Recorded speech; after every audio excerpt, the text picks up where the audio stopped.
Je voudrais avant tout vous remercier pour l'occasion que vous m'offrez encore une fois de présenter une conférence. Je pense qu'il y a de cela 2 semaines, j'avais présenté une conférence sur le scanner thoracique. Vous m'avez demandé encore une fois de présenter une conférence sur le scanner abdominopelvien. C'est une modalité d'imagerie que nous utilisons de plus en plus dans les situations d'urgence et même en dehors des situations d'urgence. Donc, merci encore une fois pour l'honneur que vous me faites. Et je voudrais remercier également ceux qui ont pris une partie de leur temps pour venir suivre cette conférence. Donc, cette conférence va s'intituler, comme je l'avais dit, comment analyser une tomodensitométrie abdominopelvienne. Ok, En d'accord. introduction, oui, Oui, merci. C'est en fait un honneur pour nous de vous recevoir à nouveau. ok, merci. L'honneur est partagé. Je continue.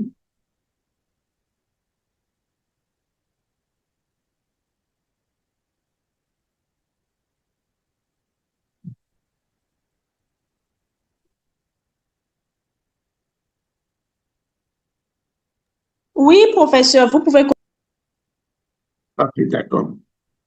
Donc, je disais en tant que c'est le titre de la conférence est intitulé comme tel, comment analyser une tomodensitométrie abdominopelvienne. Introduction, nous disons que bon, le scanner, encore appelé tomodensitométrie, hein, les anglophones l'appellent CT scan, que c'est une modalité d'imagerie de référence dans la plupart des pathologies abdominopelviennes actuellement. Depuis longtemps, ça a été l'échographie, mais aujourd'hui, la tomodensitométrie est en train de supplanter l'échographie dans l'exploration des pathologies abdominopelviennes parce que c'est une imagerie qui permet déjà une vue d'ensemble, surtout dans les trois plans, en utilisant toutes les coupes, d'avoir une vue d'ensemble de l'abdomen et du pelvis. Et que cette modalité a connu des progrès technologiques majeurs qui ouvrent actuellement une voie pour l'imagerie aussi bien morphologique que fonctionnelle et dynamique. Mais comme tout moyen d'imagerie qui utilise les rayons X, l'inconvénient, c'est son caractère irradiant, ce qui suppose des mesures de radioprotection, tout comme la radiographie standard. Donc, le but de cette conférence est de permettre à chacun de nous aussi bien de bien prescrire le scanner dans les situations dans la pathologie abdominopelvienne et puis de bien comprendre la réalisation de l'examen et puis dans les situations où il importe de bien interpréter les images et puis également de mieux utiliser cette modalité d'imagerie surtout dans les situations d'urgence, surtout quand on n'est pas radiologue parce que la plupart des médecins sont confrontés lorsqu'ils sont de garde à l'interprétation des examens d'imagerie, vu le nombre de radiologues. Donc, dans la plupart des centres, il n'y a pas de garde de médecins radiologues et donc il appartient aux médecins qui sont de garde de pouvoir reconnaître les pathologies au scanner, surtout les pathologies en situation d'urgence. Nous allons utiliser le plan que voici. Nous allons, après une introduction que nous venons de faire, de vous dire les indications. Après, nous vous présenterons la technique parce que d'une bonne technique va dépendre une bonne interprétation. Nous ferons comme un plan de lecture, c'est-à-dire la radioanatomie, et nous vous présenterons ensuite quelques urgences abdominales à la tomodensitométrie pour finir par une conclusion. À l'introduction et indication, les indications, c'est ce que nous appelons communément les renseignements cliniques que le prescripteur doit mettre sur son bulletin de demande, en sachant que le demandeur doit fournir au réalisateur les informations cliniques nécessaires qui justifient la demande de l'examen. Et dans sa demande de l'examen, il doit préciser notamment le motif, le pourquoi il demande l'examen, les circonstances particulières, et puis également noter quelques éventualités comme la grossesse et les examens que le patient a eu antérieurement. Parce que si le patient vient d'avoir un scanner abdominopelvien, il y a de cela 2 ou 3 jours, ce n'est pas la peine de lui refaire un autre examen, à moins qu'il y ait une autre situation clinique qui s'est surajoutée. Et puis, dans les situations de grossesse, on évite le plus souvent de faire le scanner, surtout lorsqu'il faut injecter le produit de contraste. On sait que dans la plupart des situations, les produits de contraste sont iodés et que ça peut entraîner une hypothyroïdie plus tard chez l'enfant lorsque les situations de prise en charge n'ont pas été mises en place à la naissance. Et la plupart des indications, c'est le plus souvent les douleurs abdominales. Et les douleurs abdominales, vous savez que les douleurs abdominales, elles peuvent être diffuses, mais elles peuvent être également localisées. Rappelez-vous des 9 cadrans de l'abdomen et une douleur peut se localiser au niveau de chaque cadran ou ça peut être une douleur diffuse et en fonction, selon que la douleur soit diffuse ou localisée, ça peut évoquer un certain nombre d'hypothèses diagnostiques. Il y a également le syndrome de cholestase, surtout le syndrome de cholestase extra-hépatique, où on peut avoir de l'ictère avec des prurites et consorts, où il faut faire le scanner pour aller rechercher l'étiologie de ce syndrome de cholestase.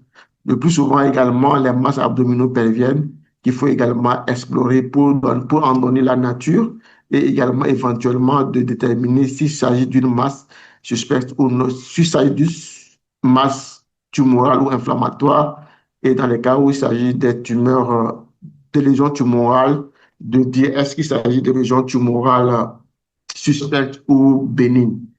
Et lorsqu'il s'agit de lésions suspectes,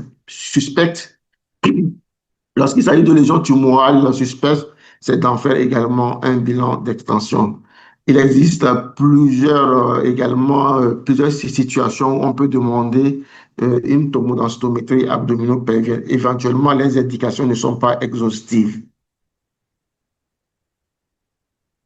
Les pathologies dans lesquelles on peut demander le scanner abdominopelvien, il y a les pathologies pour explorer les pathologies hépatobiliaires, les pathologies spléniques, les pathologies pancréatiques, la pathologie rénale, la pathologie des organes génitaux, la pathologie vasculaire et puis d'autres pathologies également. La technique. La technique va nécessiter d'abord une bonne préparation du patient en sachant qu'au niveau du scanner, il n'y a pas une préparation particulière. C'est juste dans certaines situations de prévenir la néphropathie induite par les produits de contraste en prenant soin d'analyser, de doser, de faire le bilan rénal en dosant peut-être en dosant la créatinine, l'urée et surtout en fait la clairance rénale. Et c'est à partir de la clairance rénale qu'on peut décider s'il faut injecter le produit de contraste ou s'il faut annuler le produit de contraste.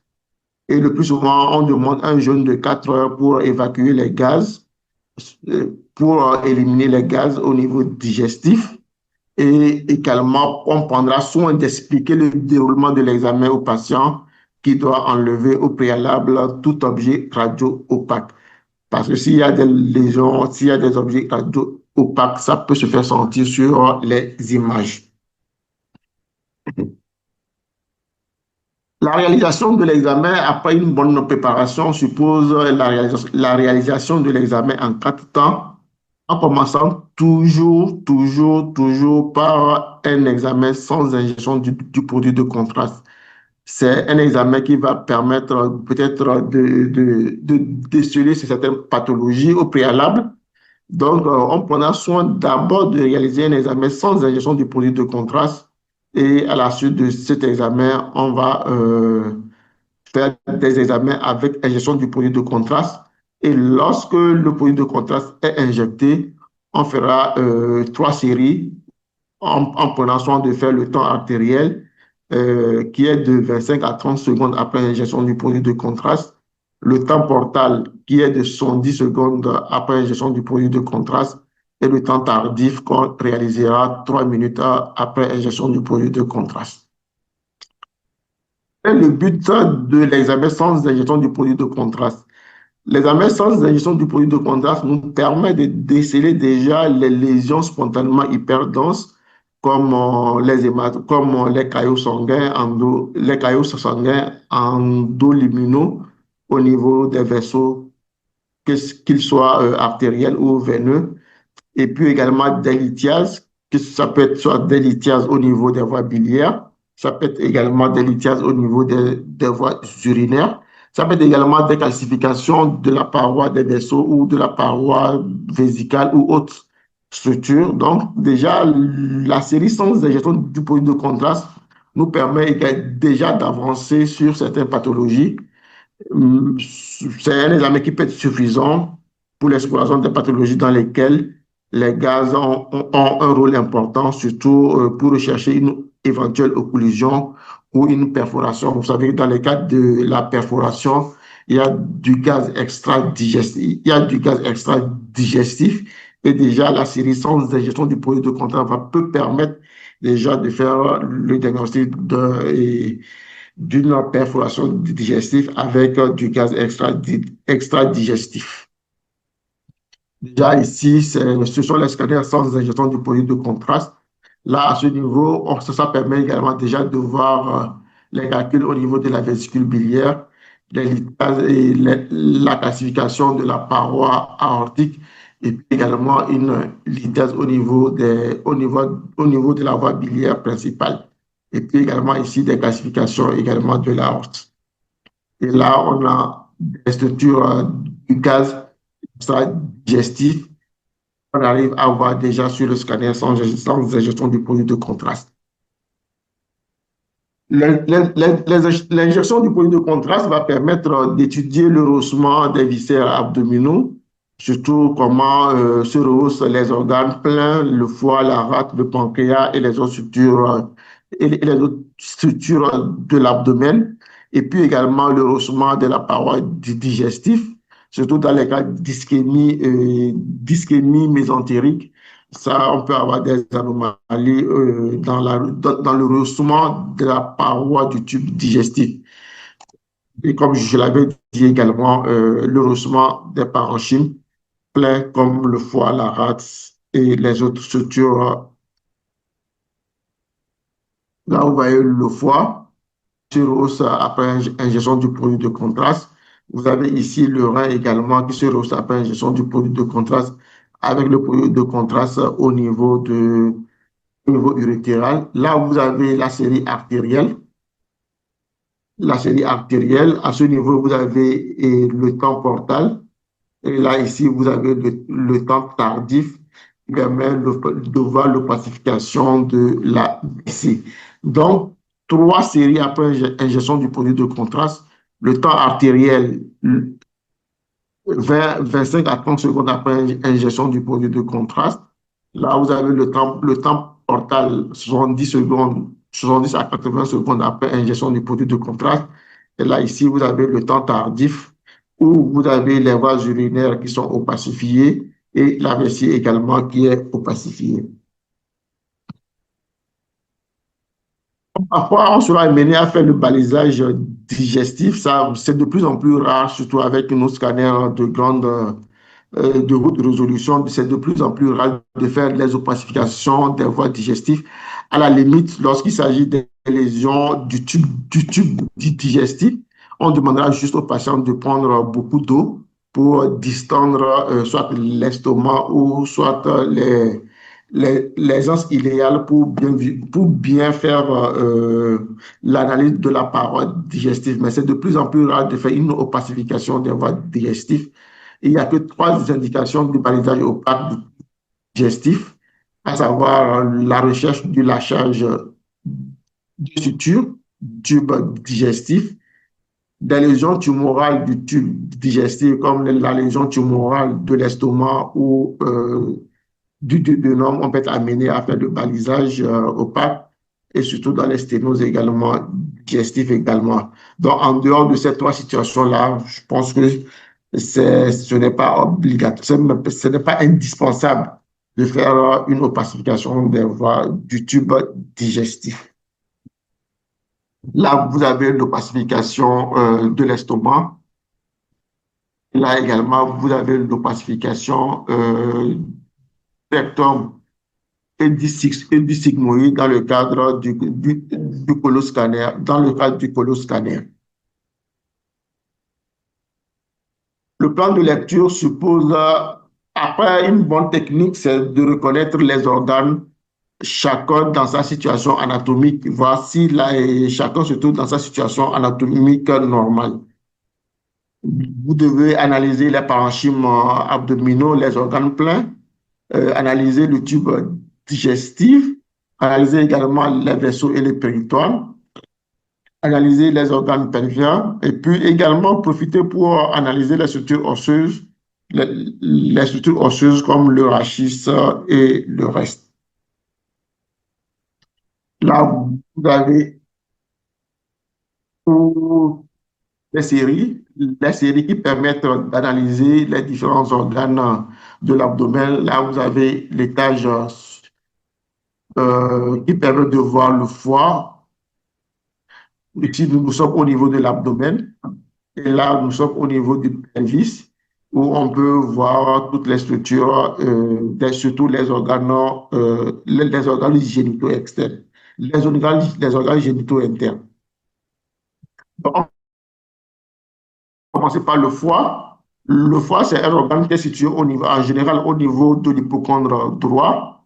Je vais vous épargner la segmentation hépatique, mais il faut savoir que le foie est subdivisé en 8 segments. Et on doit localiser lorsqu'il y a une lésion, surtout lorsqu'on est un radiologue.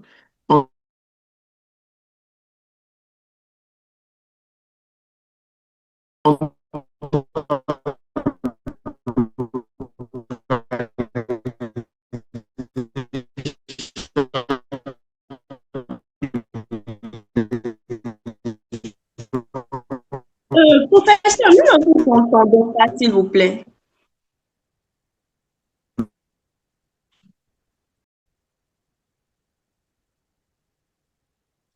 C'est bon maintenant? Oui, c'est bon, professeur, c'est bon. Merci.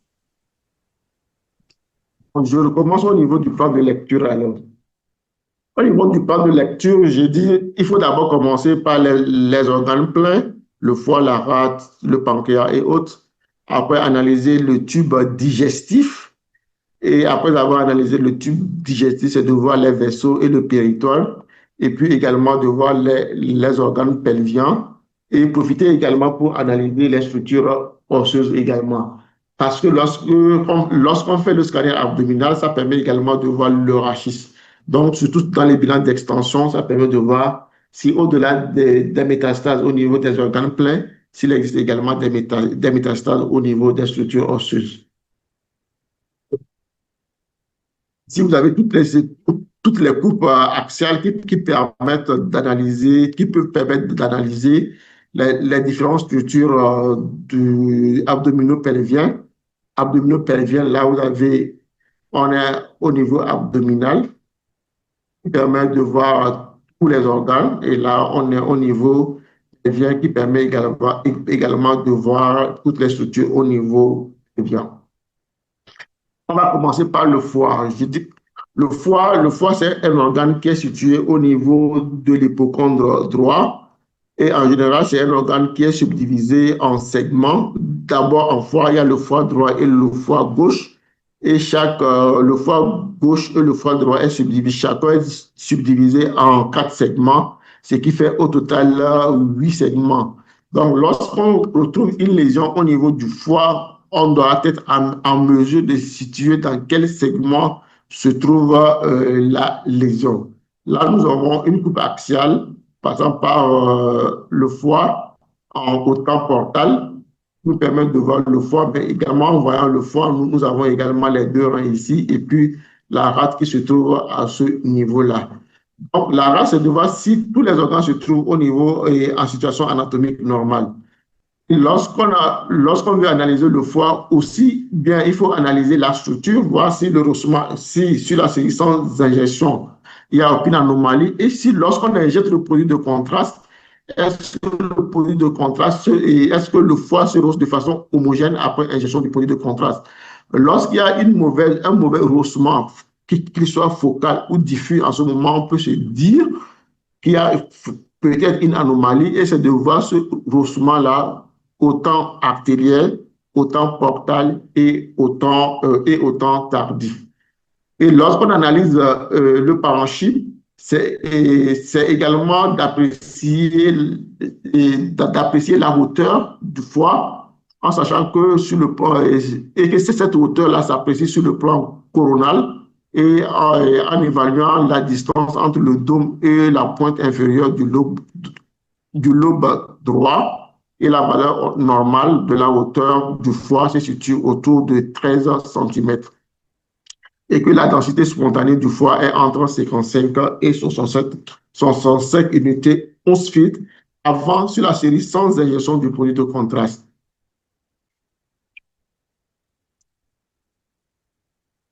Lorsqu'on analyse également le parenchyme hépatique, il faut en même temps analyser les vaisseaux, surtout le tronc porte que nous voyons là. Et le tronc porte n'est analysable que sur le temps portage, c'est-à-dire 70 secondes après injection du produit de contraste, et que le diamètre antéro-postérieur, le diamètre du tronc porte, c'est-à-dire le tronc principal, doit être inférieur à 10 mm. Après avoir analysé le tronc porte et la veine porte, il faut également analyser les veines hépatiques en recherchant les trois veines hépatiques vont venir se jeter au niveau de la veine inférieure. Et que normalement, ces veines hépatiques ont un diamètre qui est inférieur à 10 mm et que le diamètre doit être mesuré à 2 cm de la veine cave inférieure. Également, on profitera également pour analyser la vésicule biliaire, d'abord voir son contenu et au-delà de son contenu, apprécier également la paroi vésiculaire, en sachant que la TDM n'est pas l'examen de choix pour l'étude de la vésicule biliaire et que l'échographie permet mieux d'apprécier la paroi de la vésicule biliaire que la tomodensitométrie. La tomodensitométrie, dans les cas de la pathologie des voies biliaires, peut survenir dans les cas de lésions tumorales ou dans les cas des complications d'une cholécystite. Et la taille des voies biliaires, ça, à savoir que la voie biliaire principale va présenter un diamètre normalement inférieur à 7 mm, mais chez les patients avec une cholécystectomie, ce diamètre-là peut aller jusqu'à 10 mm et également chez les patients, chez les personnes âgées et chez les femmes enceintes également, on peut avoir un diamètre qui peut augmenter jusqu'à 10 mm sans que cela ne soit pathologique. Il y a également les voies biliaires principales. En général, les voies biliaires principales ne doivent pas être visibles à la tomodensitométrie, mais dès que vous les voyez, c'est qu'il y a une dilatation. Mais il faut souvent prendre en compte le contexte clinico-biologique. Après avoir analysé le foie, il faut analyser le pancréas en évaluant le volume, la masse, la lobulation, la structure et le canal de Wilson. Et que le foie et le pancréas, on peut le voir vraiment comme un organe plein avec un rehaussement et des lobulations au niveau des contours. Mais parfois, on peut avoir une involution adipeuse chez certains patients. Ça peut arriver de ne pas vraiment voir le parenchyme pancréatique. Et que, en sachant que le pancréas est subdivisé en 4 parties, il y a la tête, il y a la tête, il y a l'is, il y a le corps et il y a la queue, en sachant que la tête présente un diamètre de 3 à 4 cm de large et au niveau de la queue, on a un diamètre de 2 cm. Donc, la tête à ce niveau-là, la tête est lisse. Le diamètre du pancréas est de 3 à 4 cm et au niveau de la queue, le diamètre est à peu près à 2 cm et au niveau du corps, le diamètre est entre 2 et 3 cm d'épaisseur. Après avoir analysé le pancréas, il faut également analyser la rate en prenant soin d'analyser le parenchyme splénique. Et puis également se rappeler que sur la série après ingestion du produit de contraste au temps artériel, le rehaussement est hétérogène, ne vous en faites pas. C'est normal que au temps artériel, le rehaussement de la race soit hétérogène, mais ce rehaussement va s'homogénéiser au temps portal, c'est-à-dire après 70 secondes. Si après 70 secondes, ce rehaussement ne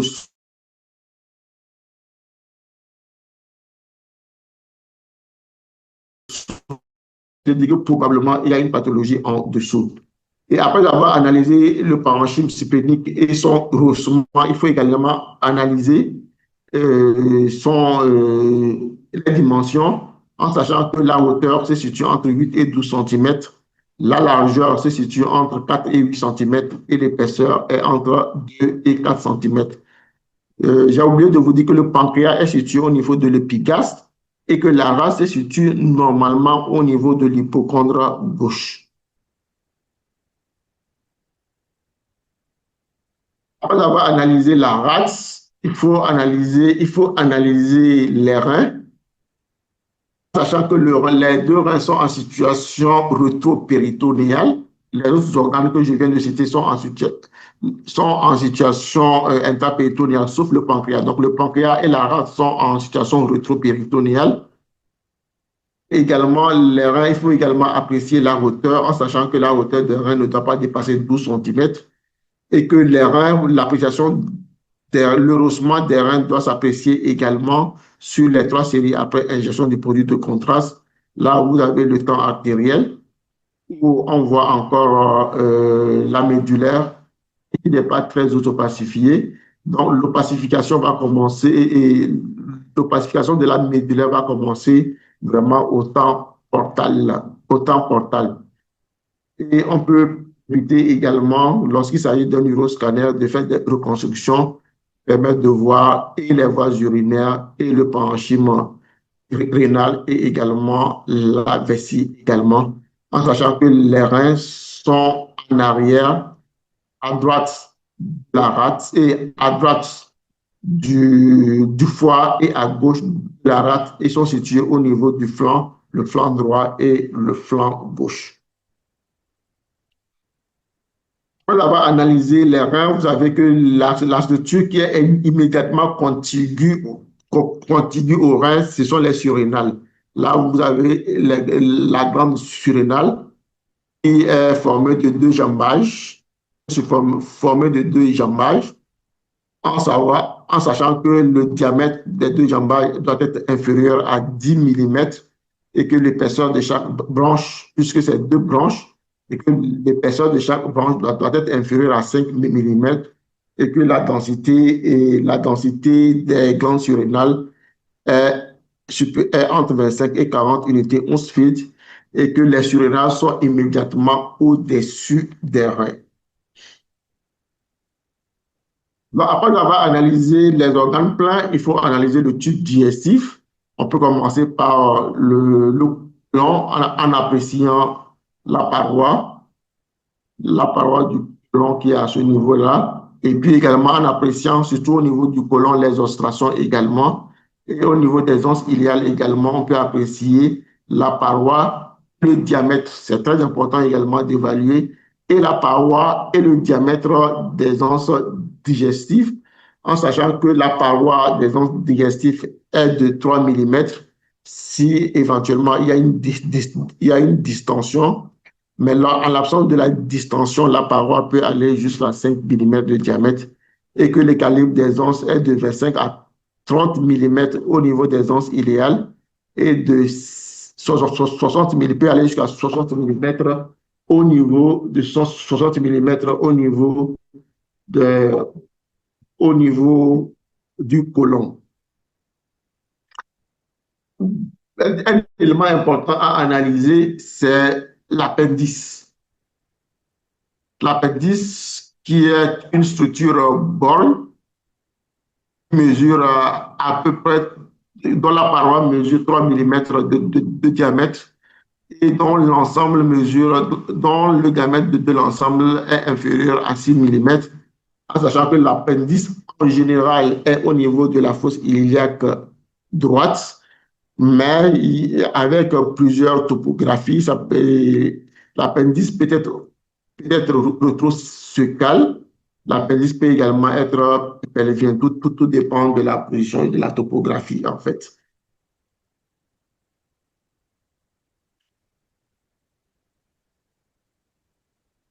Après avoir analysé les structures digestives,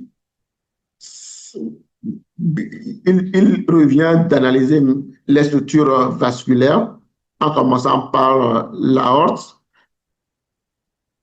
On va évaluer l'opacification. L'opacification, on voit s'il n'y a pas un éventuel thrombus au niveau de la lumière aortique. Au niveau de la lumière, là, on a une opacification homogène de l'aorte. Et puis, en dehors de la lumière, on va également évaluer et analyser la paroi, voir s'il n'y a pas un épaississement sur tous les conduits. On peut avoir un hématome de la paroi aortique. On peut également avoir des anévrismes également. Donc, c'est évaluer également le diamètre en sachant que la hausse sus-rénale présente un diamètre de 3 cm, c'est-à-dire 30 mm.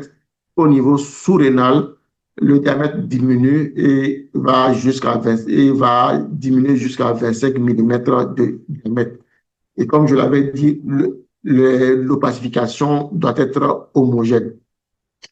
Au-delà de l'aorte, également, il faut analyser les artères rénales et également les artères mésentériques également, puisque dans le cas de l'ischémie mésentérique, on peut avoir une sténose ou une obstruction des artères mésentériques. Et puis, dans le cadre même de l'infarctus rénal également, on peut avoir des anomalies au niveau des artères rénales ou des veines rénales. La veine cave inférieure également doit être analysée en sachant que le plus souvent, la veine cave inférieure est à côté de l'aorte. Et il faut également évaluer et apprécier la lumière de la veine cave inférieure, surtout dans les cas de thrombose veineuse profonde. Et en ce moment, il faut forcément faire une série tardive. Donc, c'est la série à 3 minutes qui va permettre d'analyser le rehaussement homogène de la veine cave inférieure. Parce que si vous voulez, il ne faut pas analyser la veine cave inférieure sur la série artérielle. Là, vous allez trouver des faux thrombus. Même sur la série portale, vous pouvez trouver des faux thrombus, c'est-à-dire vous pouvez trouver un résultat faux négatif, ou bien non, un résultat faux positif. Parce qu'en ce moment-là, le rehaussement de la lumière de la veine cave inférieure n'est pas encore homogène. Il y a également le péritone également qu'il faut analyser, qui est le plus souvent graisseux.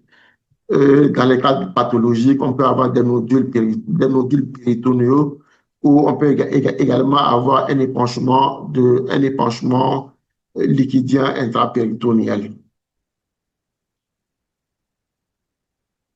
Après avoir analysé les organes pleins, le tube digestif et les vaisseaux, on va arriver au niveau pelvien, où en ce moment, il faut analyser chez l'homme la prostate, la vessie et les vésicules séminales, chez la femme l'utérus, l'ovaire, et en recherchant éventuellement les masses, mais en sachant que l'échographie est beaucoup plus efficace, surtout dans les situations normales, à analyser la prostate, les organes pelviens. Sauf si on veut faire un bilan d'extension, en ce moment, la densitométrie, mais on ne peut pas utiliser le plus souvent les organes pelviens dans les cas de douleur abdominale pour voir s'il y a une lésion au niveau, s'il y a un kyste ovarien ou non. À ce moment, l'échographie est beaucoup plus indiquée. Mais dans les cas tumoraux des organes pelviens, à ce moment, on peut réaliser la tomodensitométrie. Donc, l'examen de première intention dans l'exploration des organes pelviens, c'est l'échographie. Pour mieux analyser la structure du myomètre, l'échographie est très, très importante. L'échographie est déjà très efficace. Comme je l'avais dit également, on profitera pour analyser les structures osseuses. Il y a le rachis dorso-lombaire. Et puis, il y a également le bassin également, on profitera pour analyser. Voilà, ainsi dit, la radioanatomie, les organes abdominaux pelviens que la tomodensitométrie permet d'explorer Et une fois que ces organes sont explorés et qu'une fois que vous connaissez la situation anatomique, vous connaissez la radioanatomie, la situation normale, c'est de voir est-ce qu'en dehors de la situation normale, est-ce qu'il y a des pathologies ou non. Donc, j'ai choisi de vous présenter aujourd'hui les urgences abdominales parce que lorsqu'on est un médecin généraliste, même lorsqu'on est un directeur de radio, la première des choses, c'est de pouvoir tenir une garde en apportant, en essayant de pouvoir au moins voir dans les situations urgentes, de pouvoir analyser la tomodensitométrie en attendant que le lendemain, le senior ou le radiologue vienne confirmer ou non. Et la première situation d'urgence, nous le savons tous, c'est l'appendicite. L'appendicite, dans la plupart des cas, surtout chez les patients jeunes et les patients qui n'ont pas une forte corpulence, l'échographie peut apporter toute sa contribution. Et là, on a une échographie qui montre ici une appendicite avec un épaississement de la paroi et une infiltration de la graisse périlésionnelle. Mais lorsque vous faites l'échographie et que vous n'arrivez pas à voir l'appendicite, alors qu'il y a une douleur au niveau de la fosse iliaque droite avec une élévation de la CRP, ce serait important de faire la tomodensitométrie parce que l'échographie, dans certaines situations, chez les personnes obèses, et lorsque l'appendicite est en situation rétrocécale, l'échographie peut ne pas être concluante. Et dans cette situation-là, il faut faire la tomodensitométrie qui va vous permettre de voir l'appendice épaissi avec une infiltration de la graisse périlésionnelle. Et dans ce cas précis, il s'agit d'une appendicite rétrocécale, comme le montre ici. Sur cette image, là, vous avez le secum, vous avez l'appendice qui est en arrière du plomb, et c'est une appendice rétrocécale et sous-hépatique également. Et lorsque vous faites la tomodensitométrie, ce n'est pas juste de dire s'il y a une appendicite ou non, c'est de voir est-ce qu'il y a des complications telles que l'abcès appendiculaire ou une péritonite appendiculaire également. Donc, la tomodensitométrie, dans les situations où l'échographie n'est pas concluante avec une forte suspicion d'appendicite. Il y a même des études américaines qui disent d'aller systématiquement, lorsqu'il y a une suspicion d'appendicite, d'aller systématiquement, sans passer par l'échographie, d'aller systématiquement à la tomodensitométrie et que cela permet de gagner en temps et en temps et en heure dans la prise en charge du patient. Au-delà de l'appendicite, il y a également les coliques néphrétiques qui sont très souvent fréquentes dans les situations urgentes où il s'agit d'un blocage à l'écoulement des urines où l'échographie permet le plus souvent de voir une dilatation des voies urinaires. Là, vous avez le rein droit avec une dilatation des voies urinaires, mais dans la plupart des cas, surtout lorsque l'obstacle est au niveau urétéral, l'échographie ne permet pas de voir l'obstacle. Donc, il faut aller faire la tomodensitométrie pour aller rechercher l'obstacle. Et lorsqu'il s'agit de causes lithiasiques, là, en ce moment, on parle là du calculoscanner, on n'a pas besoin d'injecter de produit de contraste. On va aller directement sur la série sans injection de produit de contraste. Vous le trouvez ici, vous avez ici la lithiase, le calcul au niveau de l'urétère pelvien est à l'origine de cette dilatation-là. Ça permet également de faire un bilan exhaustif des calculs rénaux. Ici, on a au niveau du rein gauche une lithiase qui n'est pas obstructive, il n'est pas encore obstructive.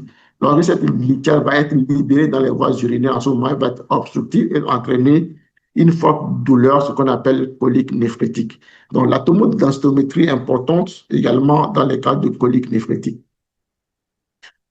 La pancréatite, oui, la pancréatite, c'est la tomodensitométrie également qui permet de faire un bilan exhaustif de la pancréatite, sachant que pour avoir quand même une logique dans la prescription des examens, dans les 48 heures, c'est pas la peine de prescrire une tomodensitométrie pour explorer une pancréatite. Dans la plupart des cas, dans les 48 heures, et la tomodensitométrie et l'échographie sont normales.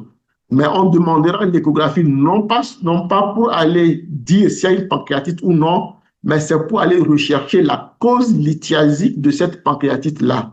Donc, dans les 48 heures, lorsqu'on a la chance d'avoir un patient dont le début des douleurs a commencé il y a moins de 48 heures, et lorsque les bilans biologiques sont en faveur d'une pancréatite, ce que vous avez à faire, c'est de demander une échographie, non pas pour aller dire s'il y a une pancréatite ou non, mais d'aller voir s'il y a une cause lithiasique de cette pancréatite-là, s'il y a des lithiases au niveau des voies biliaires, parce que c'est une cause qui est curable.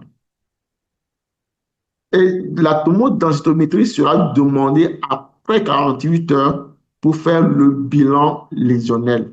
Bon, malheureusement, en Afrique, les patients viennent au-delà d'une semaine après avoir fait des automédications. Et en ce moment, vous pouvez demander la tomodensitométrie directement. Mais lorsqu'on a la chance d'avoir un patient qui vient dans les 24 heures, dans les 48 heures, on fera d'abord l'échographie pour rechercher une lithiase. Et après 48 heures, on fera la tomodensitométrie pour faire un bilan exhaustif. Et dans le bilan, n'oubliez pas la classification de Balthazar en faisant le score de gravité, en faisant le score de gravité, en associant l'inflammation pancréatique et péripancréatique et la nécrose pancréatique. Donc là, vous avez la nécrose. Lorsqu'il n'y a pas de nécrose, vous notez 0.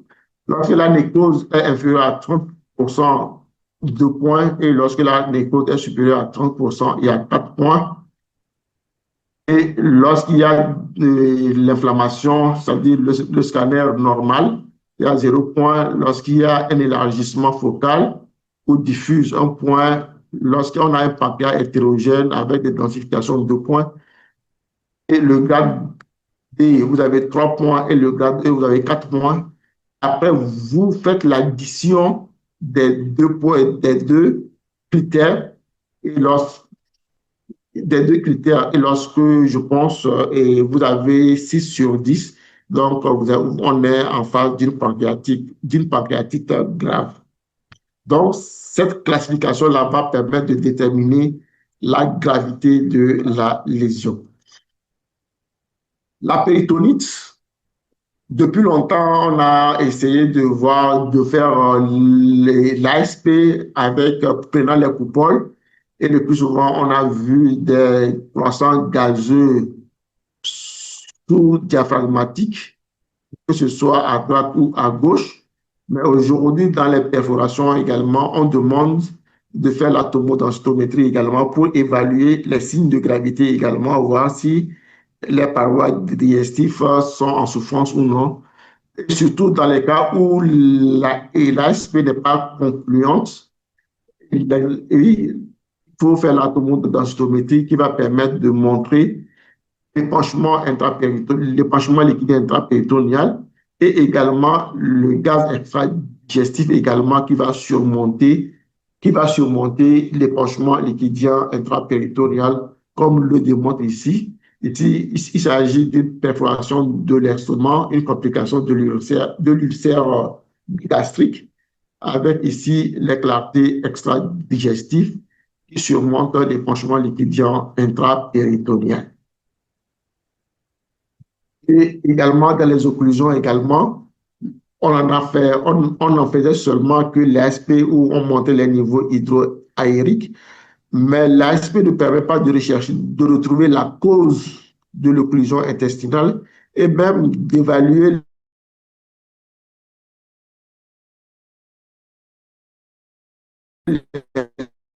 la tomodensitométrie. Non seulement va permettre de dire qu'il y a un syndrome occlusif, en disant clairement est-ce que c'est un syndrome occlusif du côlon ou du grêle, mais également d'analyser les parois digestives si les parois sont épaiscies ou non, et s'il y a un rehaussement normal des parois, et également de rechercher la cause s'il s'agit, et les causes, ça peut être, et le plus souvent, surtout chez les patients opérés, il s'agit le plus souvent des occlusions subites, mais on peut également avoir des occlusions mécaniques ou des occlusions sur des lésions tumorales également, que la tomodensitométrie va permettre voilà, de retrouver. Et comme je l'avais dit, il faut connaître le calibre des os digestifs. Le calibre au niveau du grêle, on est à 3 cm. Le calibre au niveau du côlon, on est à 6 cm. Donc, lorsque le calibre est au-delà de 3 cm au niveau des os iléales, là, vous avez une forte probabilité d'une occlusion grélique avec parfois un niveau. Et lorsque le côlon est de diamètre au-delà de 6 cm, vous pouvez évoquer une occlusion au niveau colique en recherchant éventuellement, comme je l'avais dit, l'étiologie et les signes de gravité. Voilà à peu près en quelques minutes sur le scanner abdominal ce que nous avons à vous apporter ce matin en vous ayant présenté d'abord les indications, la technique, la radio-anatomie et les lésions que nous avons le plus souvent, nous retrouvons le plus souvent dans les situations urgentes. La liste n'a pas été exhaustive. Il manque l'ischémie médulaire et l'ischémie mésentérique, mais comme elle n'est pas très fréquente, donc, et compte tenu du temps,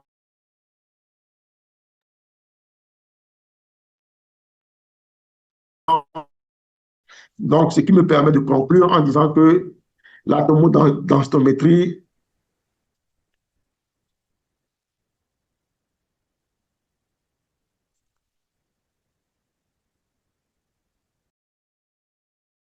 sur des images doit se faire en tenant compte des questions posées par la clinique, mais il ne faut pas le plus souvent se laisser berner par certaines indications, parce que ce n'est pas toutes les indications qui soient justifiées et qu'une bonne interprétation va dépendre de la qualité des connaissances médicales du radiologue, évidemment.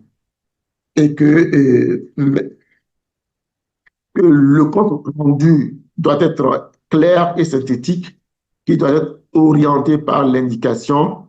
Et si l'examen tomodensitométrique est insuffisant, il faut quand même essayer de suggérer une autre modalité d'imagerie et la conduite à tenir pour la suite. Nous sommes arrivés à la fin de notre présentation. Nous vous remercions pour votre aimable attention en espérant vous avoir apporté quelque chose de plus, des connaissances de plus dans la prise en charge des patients. Je vous remercie. Merci aux organisateurs. Merci beaucoup. Ok, merci professeur pour cette magnifique présentation et surtout très, très pédagogique. Nous passons maintenant à la phase questions-réponses. Nous procéderons comme suit. Je vous céderai la parole suite à votre levée de main. Vous aurez l'aimabilité de vous présenter avant de poser votre préoccupation et je vous demanderai humblement de bien vouloir baisser votre main à la fin de votre intervention. Merci.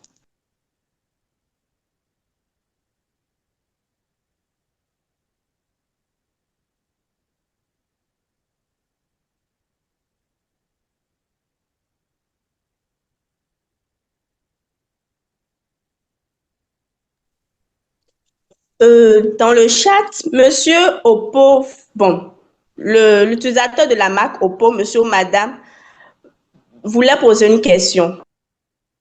Nous vous écoutons, s'il vous plaît.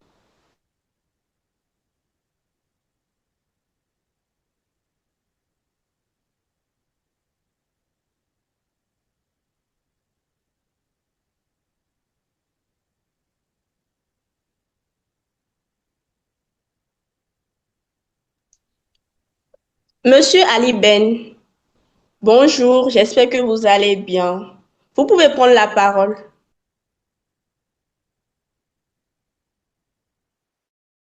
D'accord, merci beaucoup. Bonjour à tous. J'espère que vous me recevez. Merci beaucoup, professeur, pour cet enseignement. Euh, Nous avons très bien retenu les connaissances que vous nous avez apportées. Nous avons quelques zones d'inquiétude que nous souhaitons vous soumettre.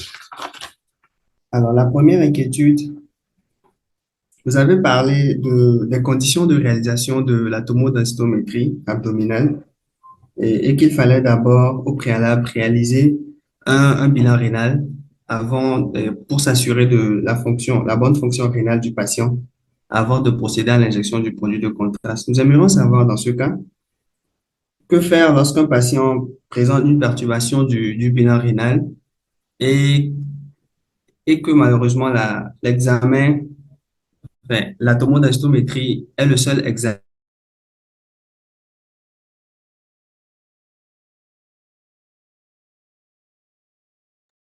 Monsieur Ali Ben, nous ne vous entendons plus. Je crois que votre connexion a un petit souci. Mais j'ai compris la question, j'ai compris, nous avons compris la question quand même. Ok, d'accord, professeur. Nous avons compris l'idée de la question. Docteur, Allô, vous me recevez?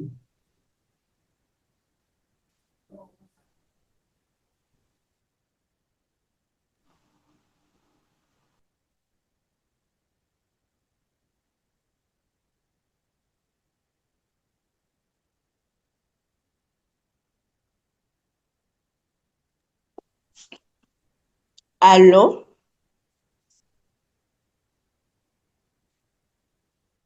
Je vous entends. Docteur Yaye, vous pouvez prendre la parole, s'il vous plaît.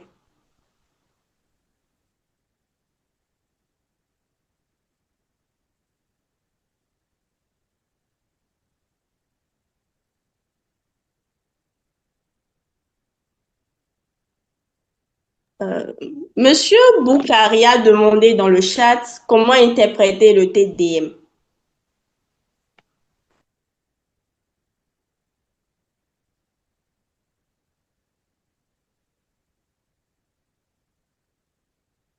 On prend une série de questions avant de répondre ou on peut répondre immédiatement. Bon, on peut répondre immédiatement. Je voulais prendre une série de 5 questions, mais comme docteur Yaye, je pense qu'il n'est pas là pour le moment. Nous pouvons répondre aux autres questions en attendant, professeur. Ok, d'accord. Euh, Merci. Concernant l'injection du produit de contraste dans le cadre de la perturbation du bilan rénal, en fait, la perturbation du bilan rénal n'est pas une contre-indication absolue à l'injection du produit de contraste. Donc, c'est dans le cas d'une insuffisance rénale sévère que peut-être on déconseille d'injecter le produit de contraste. Mais lorsque la perturbation n'est pas sévère, en ce moment, on peut injecter le produit de contraste. Mais ce qu'on recommande, c'est de faire la réhydratation après injection du produit de contraste. Donc, la clairance rénale nous permet de voir le grade, la sévérité de l'insuffisance rénale. Lorsqu'il s'agit d'une insuffisance rénale modérée, en ce moment, il est autorisé d'injecter le produit de contraste. Mais dans les cas, et après injection du produit de contraste, on fera une bonne réhydratation et je suis sûr que en ce moment, ça n'aura aucun effet sur le rein.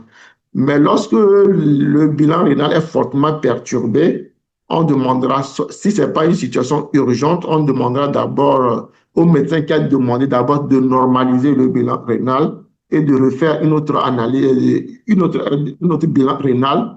Et lorsqu'il y a une normalisation ou lorsqu'on arrive à remonter, lorsqu'il y a une normalisation, en ce moment, on peut faire un examen avec injection du produit de contraste.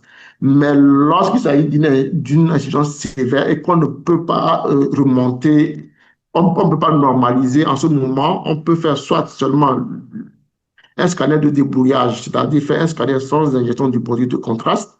Ça, c'est des examens de débrouillage. Ou soit se contenter uniquement de l'échographie. Et dans certaines situations, lorsque vous avez l'IRM qui permet d'analyser l'abdomen, c'est-à-dire l'IRM de haut champ, en ce moment, on peut aller faire l'IRM abdominal. Maintenant, la deuxième question, c'est comment interpréter la TDM abdominale. Je pense que ce que j'ai passé au moins 30 minutes à expliquer.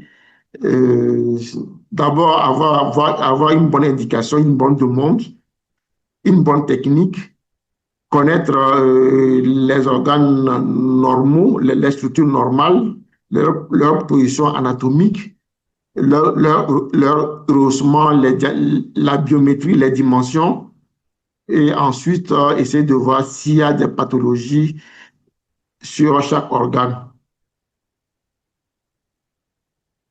En commençant d'abord par les organes pleins, ensuite les organes digestifs et le tube digestif, les structures vasculaires, avant d'arriver au niveau pelvien. Donc, méthodiquement, surtout si vous êtes un débutant, c'est d'aller méthodiquement, en fait. Donc, en commençant par les organes pleins, les organes creux, les vaisseaux et les structures pelviennes. Je ne sais pas si ça peut aller. S'il y a d'autres Oui, questions. oui, il y a d'autres questions, mais vous avez répondu à l'ensemble des questions qu'on avait posées. Il y a Monsieur Sani Maman Bachari qui avait levé la main. Monsieur Sani, là, vous pouvez prendre la parole, s'il vous plaît. Oui, merci. Je suis Sani Maman Bachari, je suis résident en chirurgie pédiatrique.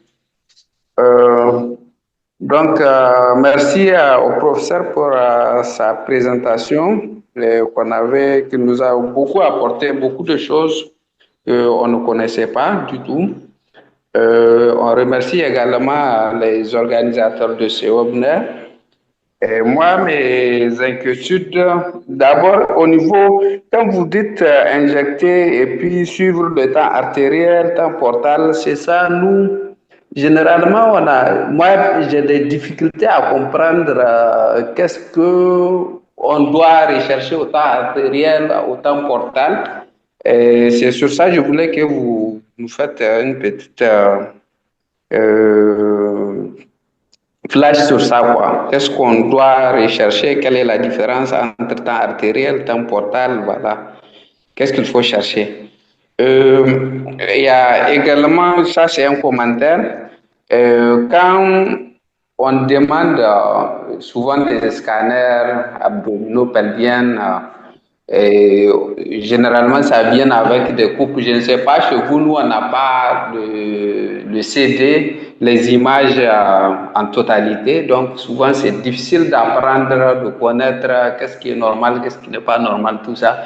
Parce que je pense que si tu as un CD d'un scanner, tu pouvais, si tu avais demandé un scanner, par exemple, dans le cadre d'une suspicion d'une appendicite que tu n'as pas pu explorer à l'échographie, tu peux jeter un coup d'œil sur d'autres organes qui sont normaux pour voir comment l'anatomie elle est. Mais nous, on n'a pas ça en tout cas. On a juste les coupes, juste la coupe là où tu as demandé, c'est ça, on te donne. Donc, ça nous pose beaucoup de problèmes. Il y a en chirurgie pédiatrique également, il y a beaucoup de choses qui ne sont pas, que les gens n'ont pas maîtrisées. Je ne sais pas, on n'a pas de radiologues en pédiatrie, donc on a beaucoup de soucis sur des scanners abdominaux pelviens. Est-ce que vous pouvez nous parler un peu les particularités en pédiatrie? Merci.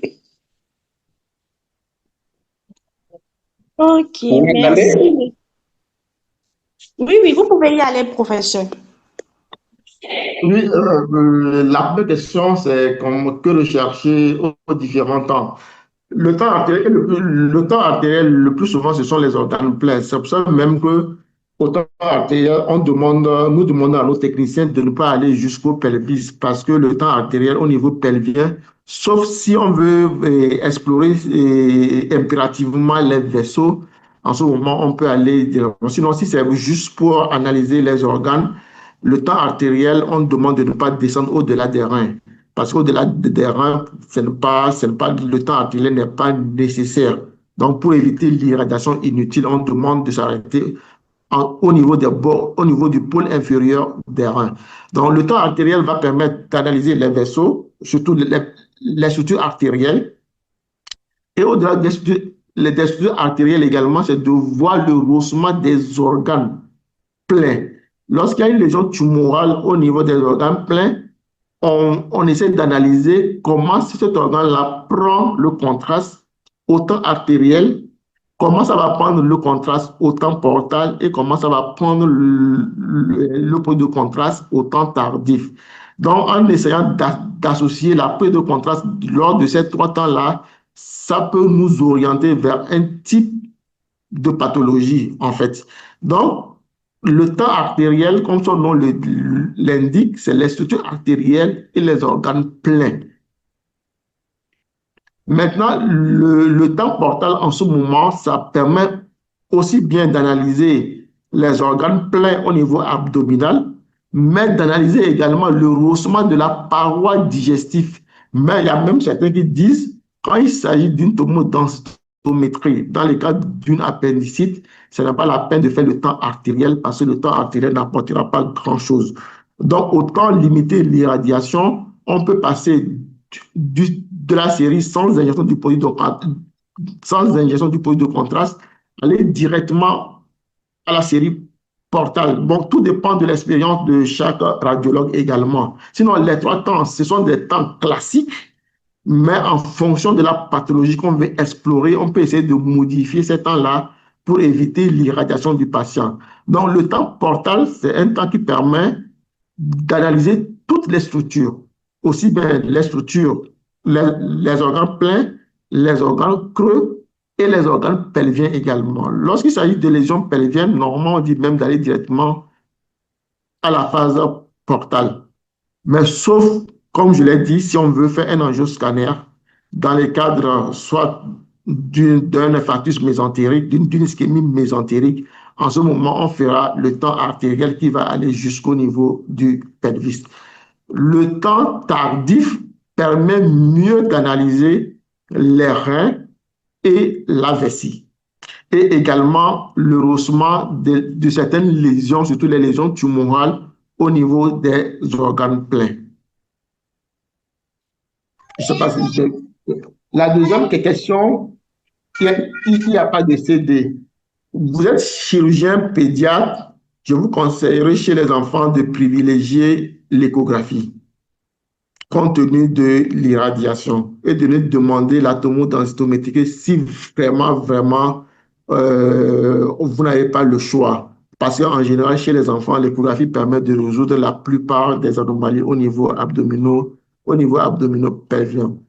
Voilà, donc si vous êtes un pédiatre, vous avez le plus souvent à faire avec les enfants, privilégier l'échographie. Et je pense qu'un bon échographiste peut vous résoudre le problème chez les enfants. En fait, vous n'avez pas trop besoin de faire la tomodensitométrie chez les enfants, sauf dans les cas de bilan d'extension de lésions tumorales et dans certaines situations où il faut aller vraiment rechercher les complications où l'échographie n'est pas exhaustive. Le CD, bon, je ne sais pas dans quel pays vous exercez. Moi, je suis au Togo et je sais qu'actuellement, dans tous les centres où on fait la tomodensitométrie, on accompagne et les images et le CD également. Et s'il n'y a pas de CD, il y a la clé USB qui s'ensuit en fait. Mais ce que nous constatons, c'est malgré tout ça, vous nous appelez toujours pour dire, ah, il y a telle chose, c'est normal, puisque vous n'êtes pas habitué à ça. Mais on a remarqué que la plupart de médecins ne regardent ni le CD, ni les images que nous les envoyons. C'est juste l'interprétation qu'ils attendent de nous. Sinon, au Togo, nous envoyons et les images, et le compte rendu, et le CD aux patients. Je ne sais pas si j'ai répondu à la question. Merci, professeur. C'est bien reçu. D'accord. Ok, d'accord, professeur. Nous avons quelques mains levées que nous allons prendre. L'utilisateur de la Mac Oppo, monsieur ou madame, vous pouvez prendre la parole. Merci beaucoup. Est-ce que vous m'entendez? On vous attend. Oui, moi, c'est le docteur Salifou Ankourou. Je suis chirurgien généraliste à Niamey, au Niger. C'est concernant les renseignements cliniques que nous devons fournir aux médecins radiologues. Par exemple, en cas de péritonite, on met douleur abdominale généralisée accompagnée de défense. Vous, ce qui peut vous aider, on met recherche d'épanchement, par exemple, ou bien on voudrait être édifié à ce propos, que ce soit pour les péritonites ou bien pour les occlusions intestinales, où on doit peut-être préciser la localisation de l'obstacle ou bien voilà, la recherche d'une éventuelle bride. Je vous remercie. Ok, Ok, merci pour la question. Professeur, vous voulez que je prenne l'autre question en même temps? oui, oui, je pense bien que c'est bien qu'on prenne un lot de questions. Ok, d'accord. Docteur Yabi, bonjour. Vous pouvez prendre la parole. Bonjour à tous, j'espère que vous me recevez. Oui, 5 sur 5, nous vous recevons. Merci. Je me présente, docteur Yannick Yabi, médecin gériatre. Je remercie le professeur pour cette brillante présentation qui nous a quand même permis d'avancer un petit peu dans nos lacunes en matière d'imagerie abdominopelvienne. Je profite de cette occasion pour poser deux questions suite à la présentation. La première question, c'est notamment chez nos sujets âgés, diabétiques qui sont généralement sous metformine et chez qui on doit demander ces imageries. Quelle est la conduite à tenir en cas de traitement de metformine si je dois faire un TDM-AP en IVA en temps portal et artériel? Donc, c'était ma première question. Ma deuxième question, si vous permettez, un collègue a posé la question dans le chat, mais je ne sais pas si ça a été vu. C'est par rapport au score de Balthazar. C'était pour préciser si c'était toujours, en termes de recommandations d'utilisation dans le cadre de la pancréatite aiguë, si c'est toujours ce score qui est toujours d'actualité au jour d'aujourd'hui, qu'il faut utiliser voilà, dans le cas de la pancréatite aiguë au scanner. Merci beaucoup, je vous remercie. Ok, d'accord, docteur, pour votre préoccupation. Monsieur docteur D, vous pouvez prendre la parole.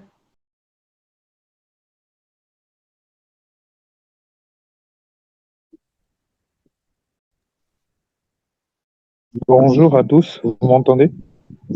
Oui, oui, nous vous entendons. Ok, d'accord. Bonjour. Merci au professeur pour la présentation. Au fait, j'ai deux questions. La première, c'est concernant l'appendicite. J'avoue ne pas avoir très bien compris ce qu'on est censé voir. L'explication de l'appendicite n'était pas très claire. Si les professeurs pourraient reprendre un peu, de façon un peu plus explicite, parce que même les images, je voyais le comme c'était pas tout à fait clair. Et la deuxième question, c'est, j'aimerais savoir, selon la présentation, la manière dont l'exposé s'est déroulé, à moins que je me trompe, mais je crois comprendre que chaque organe est examiné selon un certain plan. Par exemple, sur une coupe horizontale, il y a le foie et la rate se voyaient plutôt clairement, mais les organes entre le deux au milieu n'étaient pas très clairs. Donc, si le professeur peut nous donner des précisions par rapport à cette question, si les organes chacun des organes doit être vu dans quel plan, doit être examiné dans quel plan anatomique. C'était tout. Merci beaucoup. Ok, merci pour votre question. Professeur, nous avons quelques questions dans le chat. Vous voulez que je vous fasse parvenir ces questions ou bien vous allez répondre à ce lot de questions pour le moment?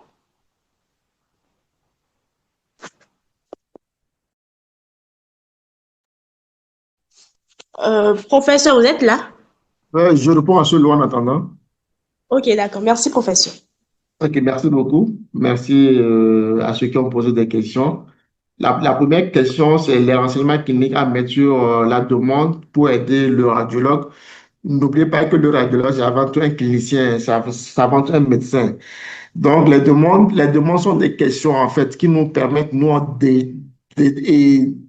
déjà, avant de réaliser la tomodensitométrie, d'envisager les hypothèses diagnostiques éventuelles. Donc, lorsque vous avez une suspicion de péritonite, c'est de mettre une douleur abdominale diffuse avec défense et s'il y a contracture, vous mettez une contracture associée. Donc, tout bon radiologue étant médecin sait que devant ces signes cliniques-là, on doit penser fortement et forcément à une péritonite. Et si le patient a eu à réaliser l'ASP, c'est de mettre également les résultats de l'ASP également. Comme ça, le radiologue sait au départ qu'il y a eu déjà l'ASP qui a été réalisé et voir si l'ASP a été contributif ou non. Dans le cas de l'occlusion abdominale, tout le monde connaît les signes cliniques de l'occlusion abdominale, de distension abdominale, arrêt de matière et de gaz. Et également, si le patient a une fois été opéré, de nous dire que c'est un patient qui a été opéré il y a tel nombre d'années. Tout le monde sait que chez les patients opérés déjà, ça nous oriente vers les occlusions subrites. Bref, c'est de nous dire clairement les signes qui peuvent nous orienter vers les pathologies. Ce n'est pas de nous dire les pathologies que vous voulez. Par exemple, une douleur dans la fosse iliaque droite, ce n'est pas forcément de nous dire que c'est une appendicite que vous recherchez. Parce qu'au-delà de l'appendicite, il y a encore d'autres pathologies. Mais nous savons qu'il y a une forte suspicion d'appendicite. Mais au-delà de l'appendicite, on peut aller également rechercher autre chose. Surtout s'il y a une fièvre avec une CRP élevée, vous devez nous dire qu'il y a une douleur de la fosse iliaque droite avec CRP élevée, en fait. Voilà à peu près les quelques indications qui peuvent nous orienter, nous, en tant que radiologue et en tant que médecin également, avant tout. Pour les sujets diabétiques qui sont sous ADO, ce que nous recommandons avant injection du produit de contraste, c'est que nous demandons aux médecins traitants de suspendre l'ADO et de mettre le patient sous insuline pendant 48 heures, le temps voilà, de normaliser ou bien de contenir la glycémie avant d'injecter le produit de contraste. Parce qu'on sait que les produits de contraste peuvent être à l'origine d'une augmentation de la glycémie. Donc, c'est pour ça que nous recommandons à ce que les ADO soient suspendus pendant 48 heures et remplacés par l'insuline. Le score de Balthazar. Aujourd'hui, le score de Balthazar que nous avons connu dans les cas de pancréatite, ce n'est pas celui qu'on utilise. Le score de Balthazar qu'on utilisait, ça prenait en compte seulement le pancréas, le volume du pancréas, l'infiltration de la graisse et l'épanchement péritonéal. Mais aujourd'hui, si vous avez vu, en dehors de cela, nous avons ajouté également la nécrose du pancréas. Ce qui fait qu'actuellement, on parle du score scanographique. Du score scanographique. Et il y a certains qui l'appellent toujours le score de Balthazar modifié. Donc, soit ça peut être le score de Balthazar modifié, soit le score scanographique. Donc, le score de Balthazar, anciennement, c'est A, B, C, D, E. En fait, là, aujourd'hui, vous devez donner le score. Soit c'est 6 sur 10, 4 sur 10, 3 sur 10, en donnant chaque point, en prenant d'abord l'infiltration et en prenant également la nécrose, et vous faites l'addition. L'infiltration, c'est noté sur 4. Il y a 0, 1, 2, 3, 4. Et puis, pour la nécrose, il y a 0, 2, 4 et 6. Donc, si vous faites l'addition, ça fait 0 jusqu'à 10. Et vous devez également, à la fin, en faisant l'addition, de donner le score sur 10. C'est ça la nouvelle classification qu'on utilise actuellement, que certains appellent le score scanographique, que d'autres continuent par appeler score Balthazar modifié. L'appendicite, je vais refaire le partage de l'écran, si vous me permettez.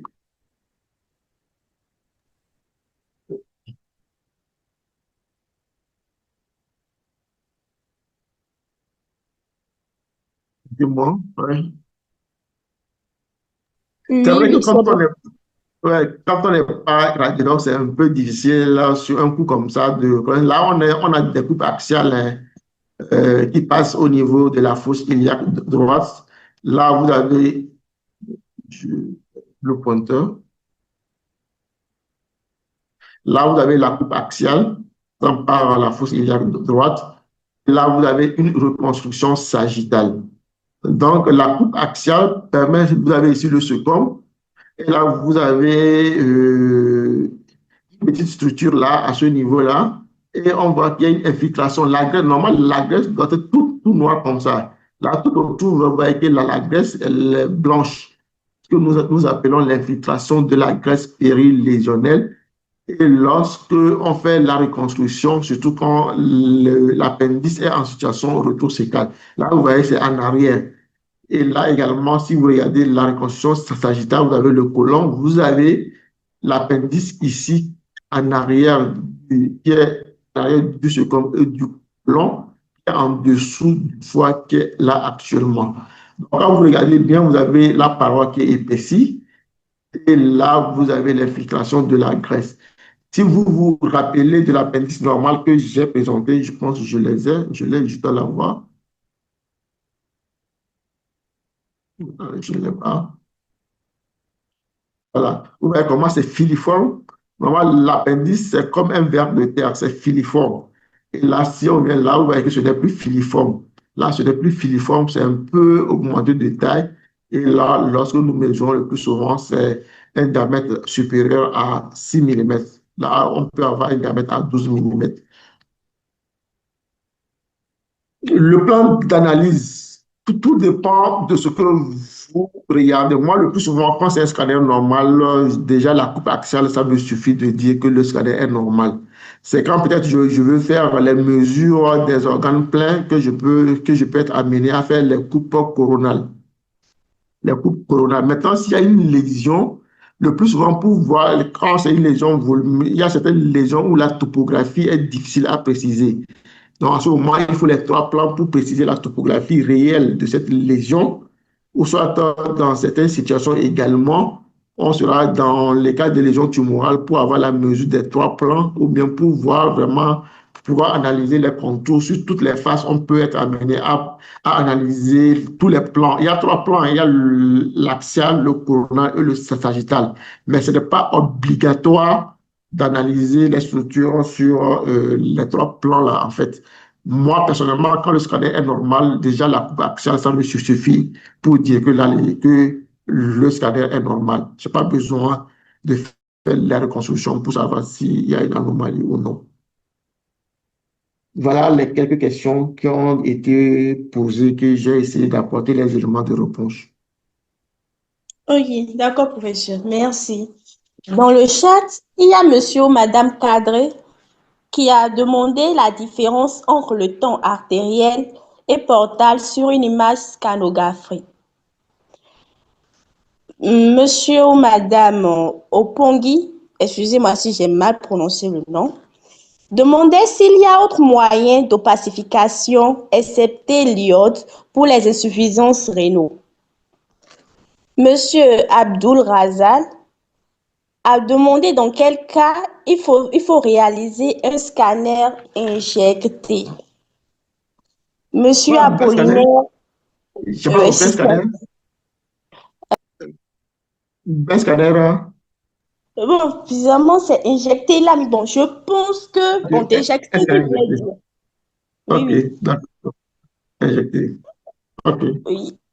Bon, Monsieur Apollinaire a demandé pour réaliser le scanner abdominopelvien chez les jeunes filles ou les femmes en âge de procréation, est-ce qu'il faut demander le test de grossesse si la date des dernières règles n'est pas précisée?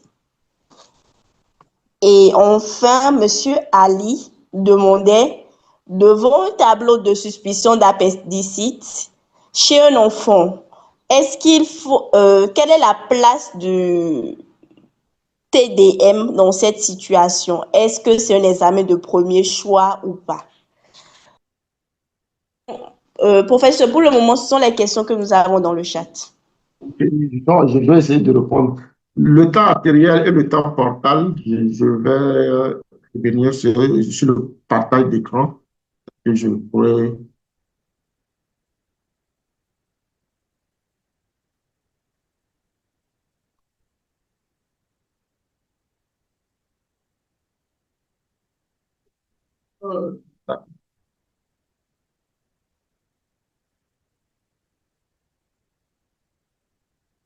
Souvent, quand vous êtes au niveau du temps artériel, vous n'avez que la aorte qui est opacifiée.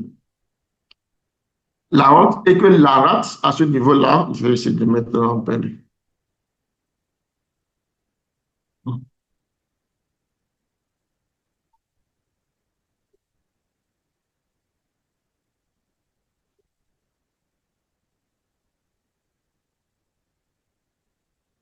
Sur le scanner au temps artériel, là, vous voyez que on a que la aorte qui est opacifiée.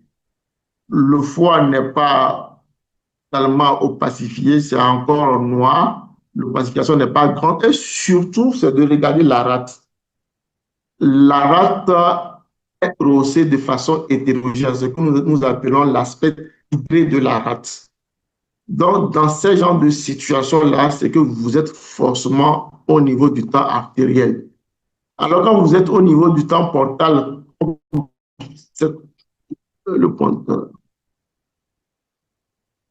Je parlais de cette image-là. Là, vous n'avez que la rate qui est opacifiée et que vous voyez qu'en dehors de la rate, il n'y a pas la veine porte qui est opacifiée et surtout, la rate à ce niveau-là a un aspect tigré.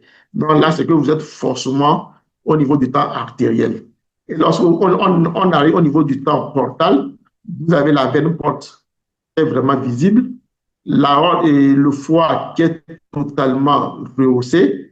Et si on a la chance d'avoir la rate ici, vous voyez ici la rate est totalement opacifiée également, de façon homogène. Ici, la rate est rehaussée de façon hétérogène, de façon aspect gré, alors que ici, vous avez la rate qui est opacifiée de façon, qui est rehaussée de façon homogène.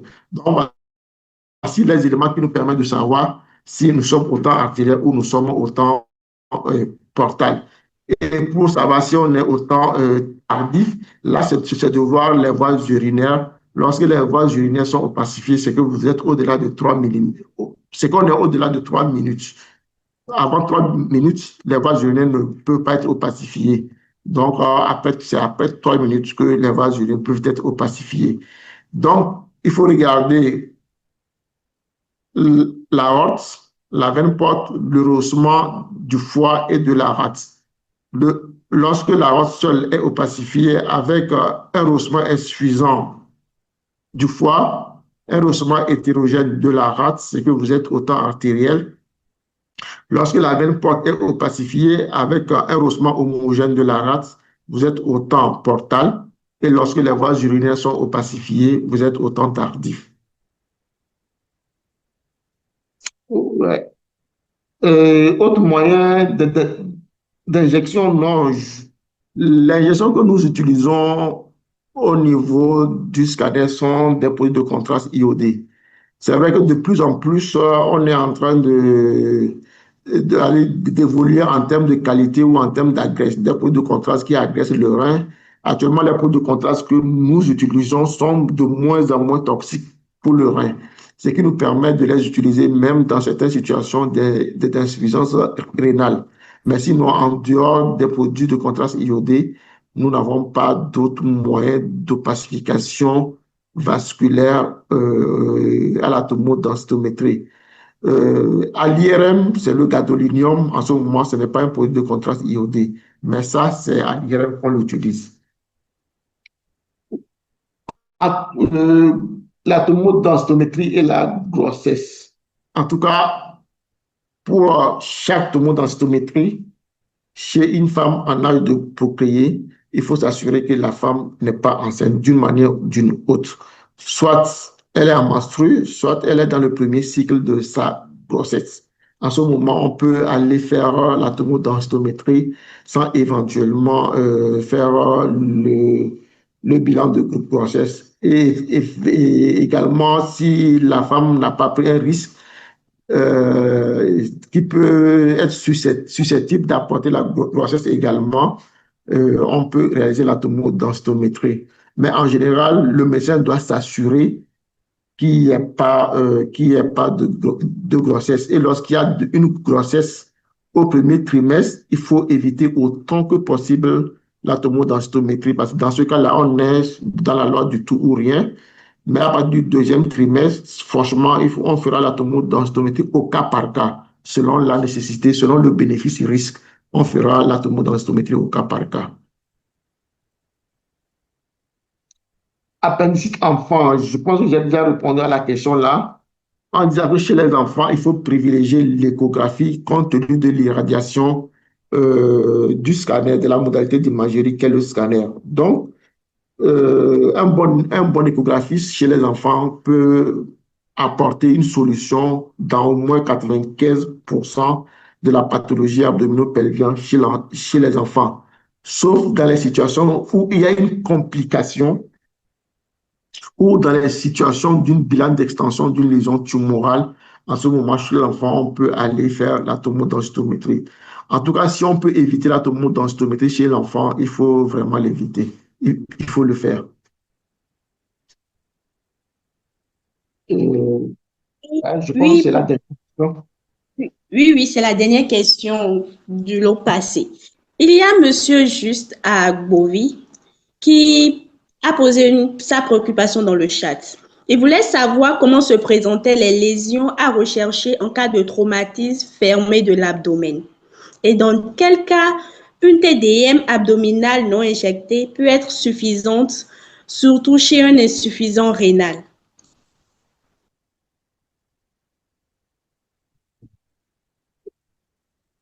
On répond directement ou on attend une série de questions. On peut répondre directement, professeur. D'accord. Dans les contusions abdominales, déjà, tout dépend des signes cliniques que vous avez en fait. Mais en général, la tomodensitométrie est très indiquée, surtout si il y a un épanchement liquidé, il y a un hémopéritoine. La tomodensitométrie sans injection du produit de contact n'apporte pas grand-chose, mais au minimum, surtout chez les insuffisants rénaux, lorsque déjà on voit un hémopéritoine qui est abondant, je pense que ça peut être un signe qui peut orienter les cliniciens en fait. Donc, sur la série sans injection du produit de contact, on peut retrouver un hémopéritoine, mais ça va être difficile d'aller. S'il y a aussi des hématomes sous-capsulaires également, c'est possible. Mais dans certaines situations, surtout pour aller rechercher les lacérations et les fractures, ça va être difficile lorsqu'on n'injecte pas de produit de contraste. C'est bon? Oh, oui, c'est bon, professeur, merci. Il y a docteur Ali Salah qui demandait si le TDM est l'examen de choix de surveillance des kystes rénaux de grade Bosniaque 2. Donc, c'est la seule question restante dans le chat pour le moment, professeur. Bon, pas forcément le Bosniaque 2. Je pense qu'on peut se contenter de la tomodensitométrie en essayant d'associer par moment la tomodensitométrie et le scanner. Mais je pense que le Bosniaque 2, l'échographie peut apporter sa contribution en utilisant surtout le Doppler pour voir si la cloison, en essayant de voir l'épaississement et puis la vascularisation des cloisons. Parce que Ok, n'oublie pas d'accord. que le scanner est très irradiant et autant que faire se peut, l'échographie peut apporter sa contribution. Ok, d'accord, professeur. Je vous réitère encore une fois mes sincères remerciements pour ce merveilleux partage de connaissances et ces éclaircissements sur nos différentes préoccupations posées. J'ai une petite demande à vous faire. Quel est l'essentiel à garder pour pour cette merveilleuse présentation, professeur? Là, pour cette présentation, pour peut-être les médecins qui ne sont pas radiologues, c'est d'abord d'affiner les demandes. Parce que le plus souvent, nous recevons des demandes qui ne sont pas justifiées et que le plus souvent, le médecin même ne sait pas ce qu'il faut chercher ou bien quelle modalité d'imagerie il faut prescrire pour telle ou telle pathologie. Je pense que actuellement, dans la prise en charge est multidisciplinaire. Chaque médecin doit être capable d'appeler son homologue, son collègue radiologue peut-être s'il a des doutes pour discuter de la modalité d'imagerie adéquate dans la demande et le plus souvent également d'apporter toutes les justifications possibles pour que le radiologue puisse s'en servir pour une bonne interprétation. Donc, une bonne prescription, une bonne demande avec des renseignements cliniques vraiment justifiés aidera beaucoup plus le radiologue à apporter un plus dans la prise en charge des patients. La technique relève de la compétence du médecin radiologue, mais ce n'est pas au clinicien de dire au patient on ne va pas vous injecter. Parfois, il y a des médecins qui demandent la densitométrie, ils disent déjà d'avance au patient on ne va pas vous injecter ou on va vous injecter. Laissez cette partie-là au médecin radiologue et à son technicien en fonction de l'état du patient, en fonction de la pathologie, de décider d'injecter ou de ne pas injecter le patient. Bien entendu, avant d'injecter, nous prenons soin de vérifier si le patient peut injecter facilement le patient ou non. Donc, c'est de laisser cette étape-là au radiologue. Maintenant, lorsque vous êtes aux urgences, c'est d'abord de connaître d'abord et avant tout le scanner normal. Lorsque vous arrivez à connaître déjà un scanner normal, c'est que vous avez déjà fait la moitié des pas. C'est que vous avez fait beaucoup, beaucoup, beaucoup. Lorsque vous connaissez le scanner normal, lorsqu'il y a une petite anomalie à un niveau donné, vous pouvez savoir qu'ici, il y a une anomalie, même si vous ne savez pas de quelle anomalie s'agit-il. Et en ce moment-là, aujourd'hui, la technologie avance. Chacun connaît un radiologue, c'est de fait peut-être prendre les images et d'envoyer au radiologue et de lui demander son avis sur la lésion que vous suspectez comme anomalie. Et n'hésitez pas également à faire également des formations continues surtout dans les cas des urgences abdominales. Parce qu'on vous demande en tant que médecin non radiologue, c'est de maîtriser les urgences abdominales, ce d'autant plus que dans nos pays, on n'a pas beaucoup de radiologues et la plupart des radiologues se concentrent dans la capitale. Donc, on manque de radiologues à l'intérieur du pays. Donc, c'est de maîtriser les urgences abdominales, commencer la prise en charge, quitte le lendemain matin au radiologue de venir peut-être infirmer ou confirmer ce que vous avez commencé, ce que vous avez appelé comme lésion. Mais également la collaboration entre le clinicien et le radiologue, c'est très important en fait. Nous communiquons peu, la collaboration n'est pas très fluide. Le clinicien est de son côté, le radiologue est de son côté. Je pense pour le bien des patients, c'est de faire en sorte que nous améliorons la communication et que nous essayons de s'appeler, de demander, de dire ce que nous recherchons. Et lorsque un examen n'est pas concluant et que vous avez des appréhensions, c'est de rappeler le radiologue, de lui dire, ah, c'est ce que je voulais, je ne sais pas si vous avez vu ça ou non, et ensemble d'essayer d'avancer dans la prise en charge efficace et efficiente des patients qui nous sont très chers. Voilà à peu près si je devais passer un message. Voici celui qui me tenait à cœur. Je pense que nous sommes tous là pour les patients et avec moins d'ego, beaucoup de communication, nous pourrons apporter un plus chacun à son niveau à l'amélioration de la prise en charge des patients. Merci beaucoup.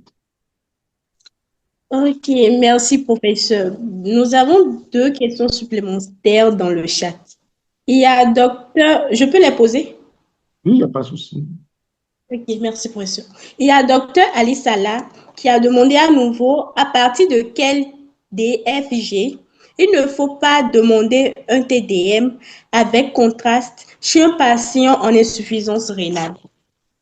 Et monsieur Robert Guidi a posé deux questions. La première, dans le cas où nous n'avons pas une sécrétion de PDC dans les voies urinaires après 3 minutes, que pouvons-nous faire? Et est-ce que vous pouvez nous donner le but du temps tardif? Merci, professeur. OK, merci beaucoup. La première question, c'est à partir de quelle clairance on ne doit pas demander un scanner avec injection de produit de contraste. Je n'ai pas les chiffres en tête, mais je sais que c'est à partir lorsque on aboutit à une insuffisance rénale sévère. Je pense que c'est devant une insuffisance rénale sévère que, il n'est pas conseillé de prescrire, d'injecter le produit de contraste.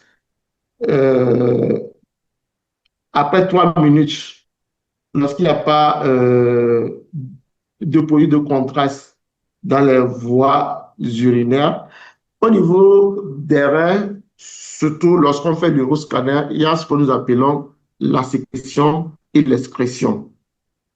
Donc, à l'absence de 3 minutes, lorsqu'il n'y a pas l'excrétion, c'est qu'il y a une anomalie de filtration au niveau des terrains. Mais le plus souvent, c'est rare, le plus souvent, c'est dans les cas soit d'insuffisance rénale chronique ou dans les cas de dilatation des voies urinaires, où on peut ne pas voir le produit de contraste 3 minutes après. Donc, c'est selon chaque situation, on pourra émettre des hypothèses diagnostiques. Si c'est devant une dilatation, une hydronéphrose, c'est normal. On sait que dans les hydronéphroses, il y a un retard de sécrétion et d'excrétion.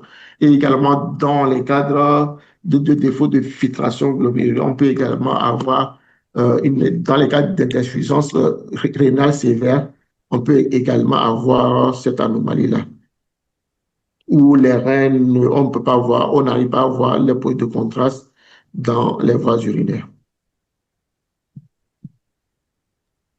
Ok, Il y a d'accord, une autre- monsieur. Oui, il y a une dernière question. Il demandait le but du temps tardif.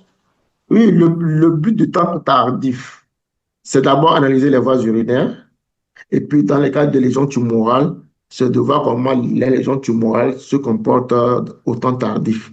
Quand je prends une lésion tumorale au niveau du foie, lorsque vous avez cette lésion tumorale qui prend le contraste dans le temps artériel, et que cette lésion se vide autant portale et tardive, on ne voit plus de produit de contraste, ça oriente plus vers une lésion tumorale maligne.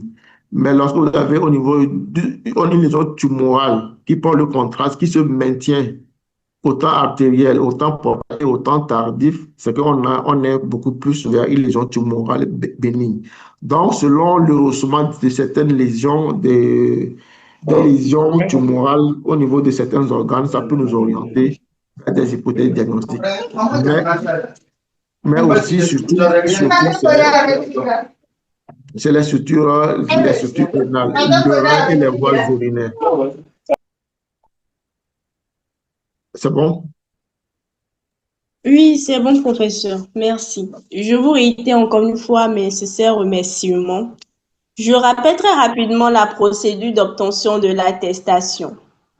Vous pouvez obtenir votre attestation du webinaire de ce jour, c'est-à-dire le scanner abdominopelvien, par sur le processus suivant. Il vous suffira de vous connecter à la plateforme REMA Learning, Learning comme apprentissage en anglais. Ensuite, vous insérez la thématique du jour dans la barre de recherche et répondre à un questionnaire qui vous sera demandé, auquel vous réussirez si vous obtenez une note globale de plus de 60% de bonnes réponses. Vous serez ainsi en mesure de télécharger votre attestation suite au remplissage des conditions qui vous seront posées. Je vous notifie également que vous bénéficiez d'un replay de notre webinaire du jour, d'un enregistrement sur la plateforme, sur la dite plateforme. Et je vous rappelle également que nous sommes joignables sur le plus 229 01 96 50 81 30. Je répète, sur le plus 229 01 96 50 81 30. Je vous dis encore une fois merci vraiment, professeur, pour cette magnifique présentation. Merci encore une fois pour vous, pour l'initiative dans cette formation en ligne. Et c'est toujours avec un plaisir que nous faisons ce genre de conférence pour apporter un plus dans l'amélioration des prises en charge. Merci également pour l'occasion que vous nous offrez pour faire cette conférence-là. Et n'hésitez pas à nous appeler dès que vous avez besoin de nous. Merci beaucoup. Merci, professeur. Il y a docteur Ali, qui a posé une dernière question. Il demandait si une vessie neurologique, une contre-indication de TDM en fait. Bon, je ne sais pas pourquoi vous allez injecter dans les cas de vessie neurologique. Ça ne contre-indique pas en général une injection du produit de contraste. Ça n'a aucun effet. Juste qu'il faut arriver à faire uriner le patient après injection. C'est tout en fait. Donc, le problème d'une vessie neurologique, c'est de faire uriner le patient. C'est tout en fait. Ok, d'accord, proche. Merci. Merci, merci à vous, chers collègues, pour votre participation active. L'imagerie n'est pas là pour tout montrer, mais pour aider à mieux décider. Un principe que ce webinaire a parfaitement illustré. Oui, bonjour. Allô? Oui, bonjour. Oui, oui. Excusez-moi, j'avais passé un numéro, j'ai pas pu, ma connexion n'était pas bien, j'ai pas pris ça. Ok, d'accord. C'est plus de 129 01 96 50 81 30. Plus de 129 01 96 50 81 30. C'est écrit dans le chat également. Je crois que c'est bon. Bon, merci une fois encore, professeur. Très belle continuation. Il n'y a plus de questions dans le chat ni de main levée. Donc, nous sommes à terme de notre webinaire du jour. Très belle continuation à tous et à bientôt pour notre prochain webinaire qui aura lieu le samedi 19 juillet 2025 portant sur un thème exceptionnel intitulé Brûlure grave à 9h GMT. Professeur, je ne sais pas si vous avez une dernière chose à ajouter. Non, nous avons dit l'essentiel. Et sinon, on vous remercie encore pour l'initiative. Merci beaucoup. Et à la prochaine. Ok, merci professeur. Hâte de vous revoir et sur ce agréable week-end à vous. Merci, bon week-end à vous, à votre équipe et à tous ceux qui ont participé à cette conférence. Bon week-end dans la bénédiction de Dieu. Merci. Ok, merci professeur.